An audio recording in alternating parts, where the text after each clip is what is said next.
मनीष झा भऽ अहाँ देख रहल छी मिथिला समाचार, मनीष कुमार मनी फेसबुक या /न्यूज, अंजलि झा पेज।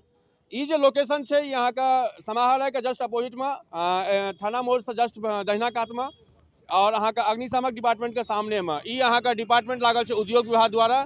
और एहिमे अहाँ का ग्रामीण खादी के केना की कयल जाय नहीं कयल जाय ओहि पर ई मेला चलते 27 फरवरी से लेकर 5 फरवरी तक। ई मेला तो चलबे करते, लेकिन अगला 24 घंटा बिहार के जनता के बहुत बड़ा ब्रेकिंग न्यूज है। पलटू चाचा फिर से पलट रहा बीजेपी में जा रहा है, और कांग्रेस का 14 गो MLA का अहाँ का MP का मोबाइल स्विच ऑफ है रात से। और पूर्णिया में मीटिंग है, ओहो पर हमारा सबके नजर है, अपन टीम पटनो में नजर है जे आखिर पलटू चाचा के 2 गो डिप्टी CM भेट रहा है एबेर। ऑक्सीजन के अखन एशियाई छथिन अखन, लेकिन 24 घंटा के बाद उनका 2 गो और मुँह भेटतन हुनका सपोर्टिंग के लेल। बिहार के जनता के लिए यह दुर्दशा है कि कोनो सरकार 5 साल में 9 बेर शपथ ग्रहण लेता बाबू नीतीश बाबू। बिहार में का बा तो बिहार में भ्रष्टाचार बा, दारू बंद बा, लेकिन हर घर में दारू भेटे।